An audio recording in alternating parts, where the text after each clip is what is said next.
Newton's first law is that nothing happens to something unless that there is a force on it. And his second law is that F equals ma. And if you need the units of a Newton, then that's force. And this mass is a kilogram, and this is meters per second squared. So that's the units of a Newton. And you can use the SUVET things to find acceleration. And you can use the acceleration you find using this formula to get another one of these, or something like that. Newton's third law is that every force has an equal and opposite force. Like if something's getting hit by gravity, then it's also going up because it's not moving. So the forces cancel out and the box doesn't move. It's on the ground or something. So if there's something on the ground, then it has some weight because of gravity, and the force upward is called the normal force. And if there's a rope on a string, then gravity's pulling it down. There's some force pulling it up, and that is the tension in the rope. And all these arrows are called a free body force diagram, and they all have arrows that show forces. And don't forget that they all have to equal out if there's no acceleration on the thing. And if there's an incline, like a box or anything on it, then the weight is straight down, but the normal force is always straight out from it. So the normal force has, and you can break down the force of gravity into this way and this way because the vectors add up.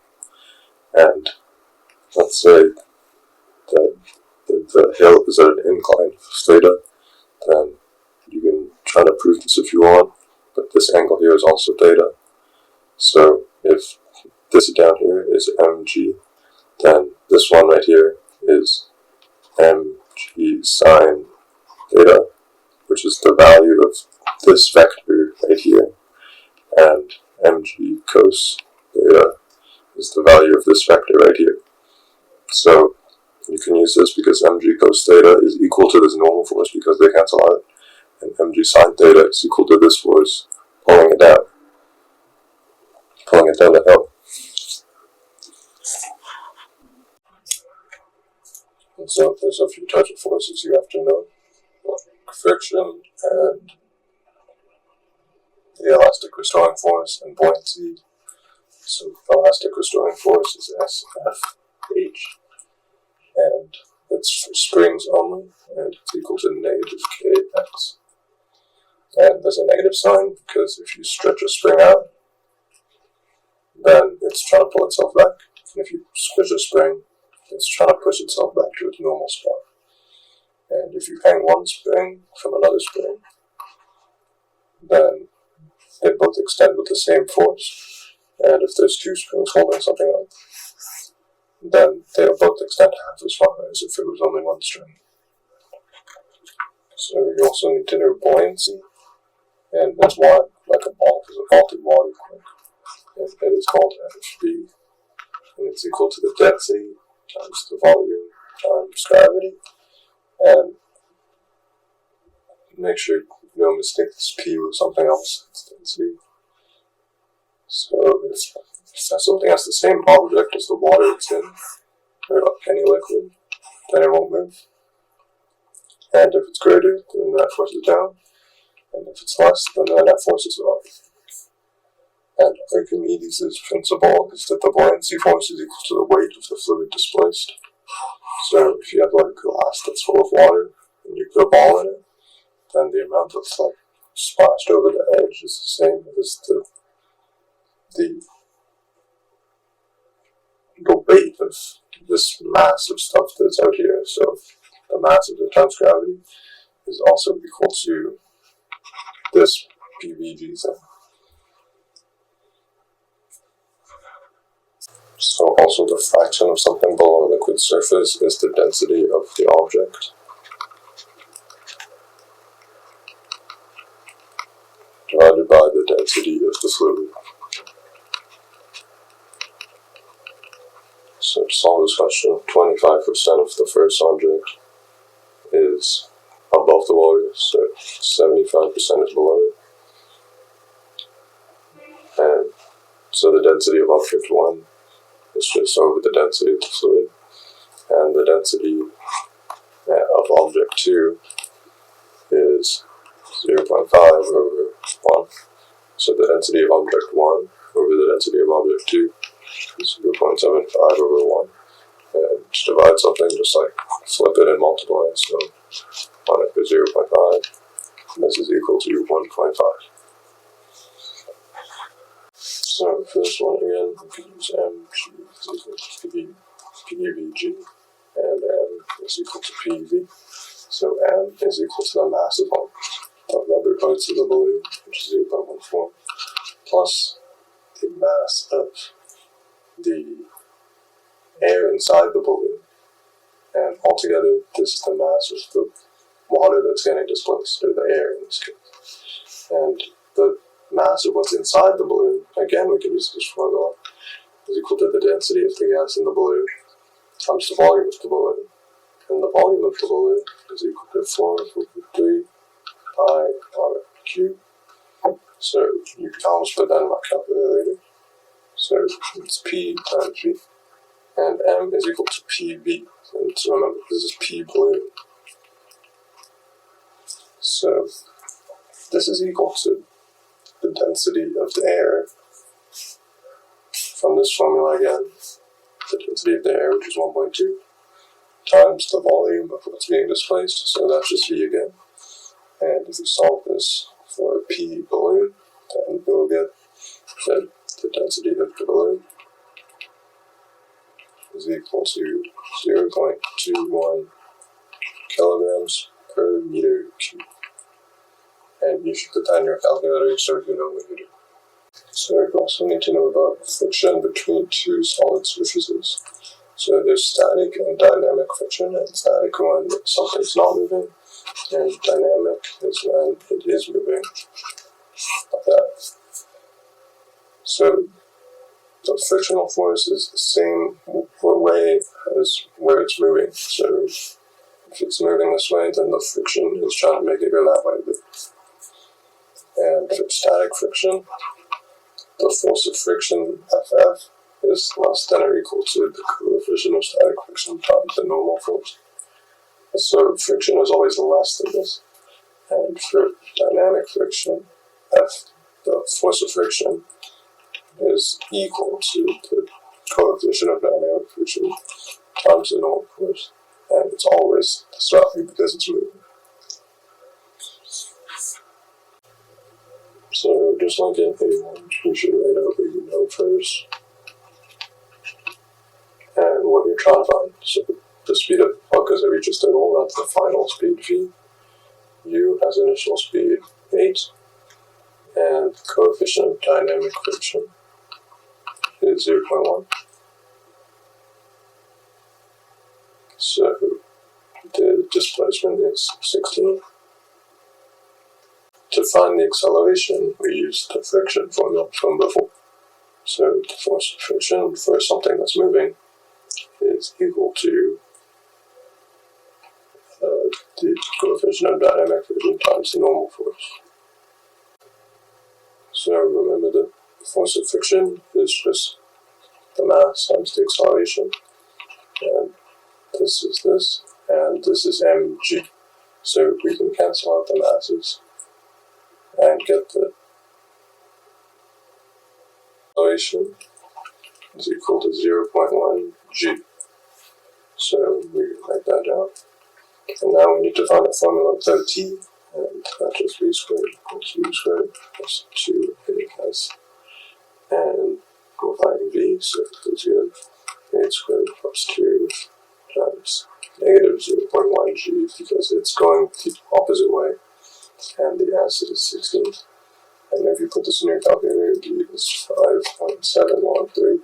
So g is equal to 5.7 meters per second. Not per second squared, just per second. So for the first part of this question, you have to use the equations with the s, u, a, and t, because you don't have enough information otherwise, and you have lots of information on these. So the box starts from rest, so U0.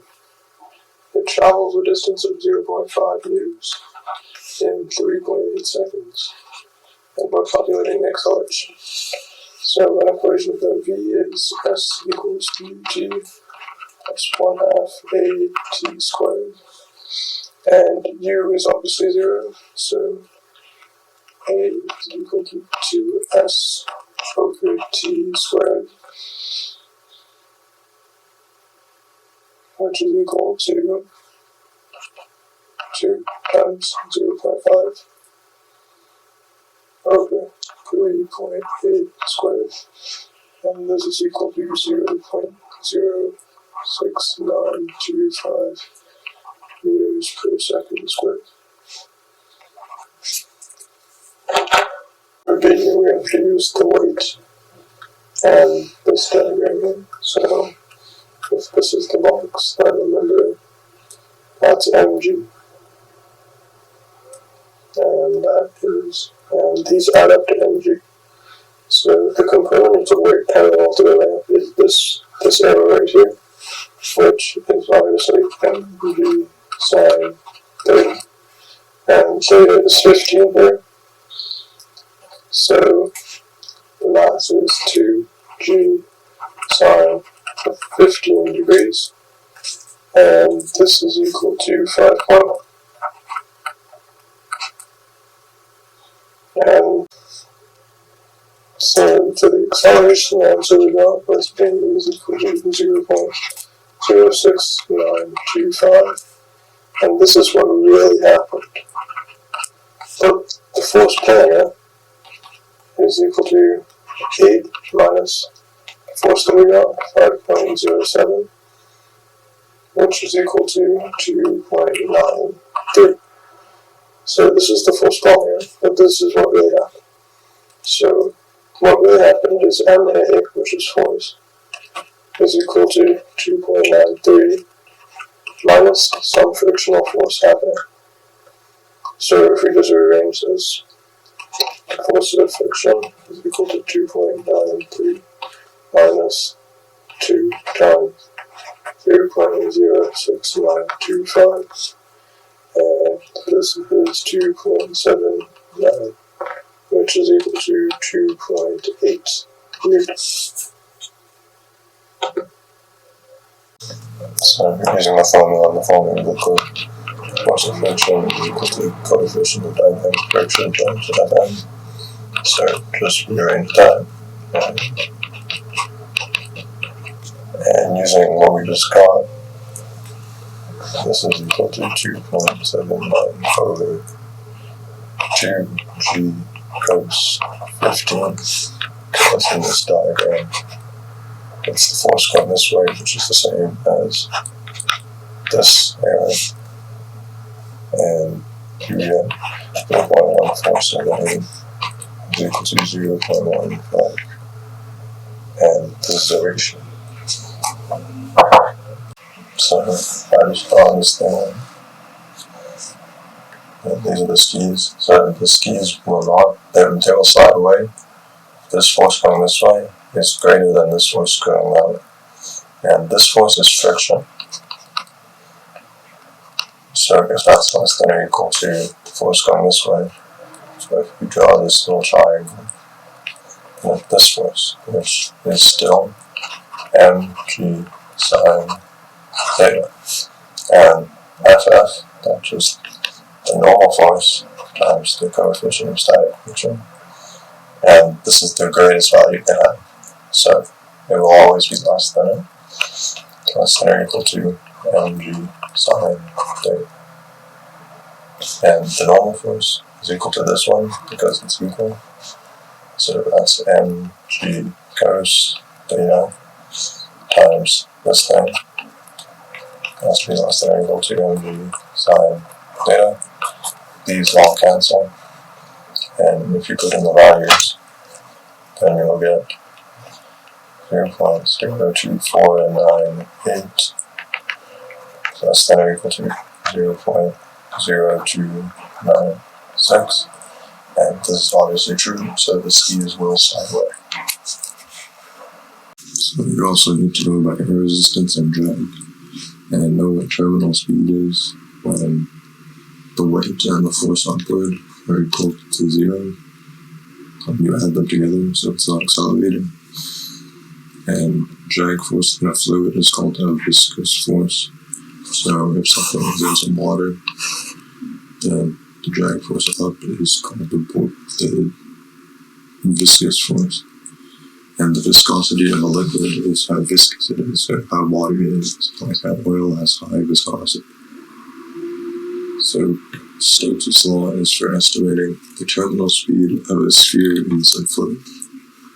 Like there's in here, it has to be a sphere. And you have to assume that the sphere is pretty small. You also have to assume the flow is laminar and the fluids aren't mixing around and stuff. And that all the particles in this fluid are little spheres with smooth surfaces, and that the fluid is the same everywhere, and that these particles don't interact with each other. And you'll get that the drag force, Fg, is equal to 6 pi times this thing, Rv, and this is in the formula booklet, and this thing is the dynamic viscosity of the fluid, and the units are Pascal seconds. So, in a fluid, there's 3 forces on everything. There's a buoyancy force from earlier, this drag force, and then the weight. So if these all add up to equal each other, then it will be in terminal velocity. And for the sphere, the weight is mg. The buoyancy is the density times volume times gravity, and the drag is 6 pi. This thing RV. So this is the ratio question, and so from all at terminal speed, this force is equal to that force, and this is equal to mg, and the upward force is the buoyancy plus the drag formula. So we can equate these.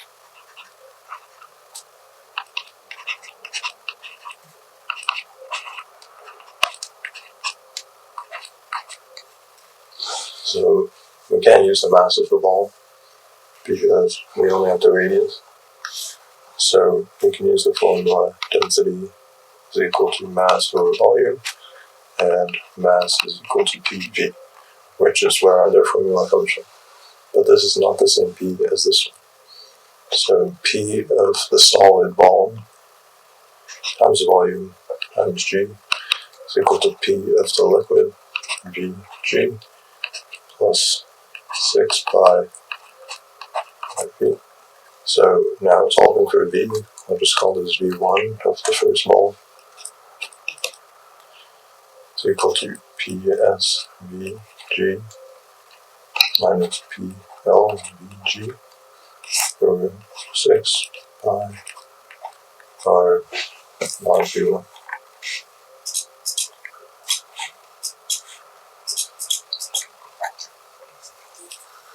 So now we need a relationship between the volume of the first ball and the volume of the second ball. So the volume of the first ball is equal to 4 over 3 pi R cubed. The volume of the second ball is equal to 4 over 3 pi times 2 R cubed. And this is equal to 8 times 4 over 3 pi R cubed equal to 8 to V1. So for the speed of the second ball, these V's are different. We can take the density of the solid, which is the same like in the question, and then instead of V, it will be 8V minus G minus P liquid, which is the same, 8V all over 6 pi this, and times 2R. So now this is equal to 8 PSVG minus PLV over 2, 6 pi that R. notice how this is the same as for V1. So V2 is equal to 4 V1. So the terminal speed of the larger ball is 4 V. And this is a little v, not a big V. So for this one, I'll just draw the ball. And its weight is 1.2. And upward, the force is PVG plus the drag force. This P is the P of the liquid. So 1.2. So the weight is mg. And this is equal to P of the liquid times the volume times G plus the drag force. And M is equal to P of the ball times the volume of the ball times G, which is equal to P of the liquid, Vg, plus the drag force. And we know that the density of the ball is equal to 1.5 times the density of the liquid. So we can replace that 1.5 P liquid Vg is equal to P of the liquid times Vg plus the drag force. So the drag force is equal to 1.5 P of the liquid Vg minus P of the liquid Vg, which is equal to 0.5 P of the liquid Vg. So now, if we just times this by 1, that times it by 3 over 3 times 0.5 P liquid Vg, we'll get 1 over 3 times 1.5 P liquid Vg. And if you remember, 1 over 5 P liquid Vg is equal to this, which was originally equal to mg. So equals 1 over 3. And the value for mg was 1 over 2. And it's not 1.2. So the answer is 0.4 newtons. And that is it. So for A, just know that drag increases with speed, so eventually they cancel out and the ball stops accelerating down because of gravity. So for B, the weight is mg, and density equals mass over volume. So mass equals density times volume. And remember, this is the density of the solid here, not the liquid.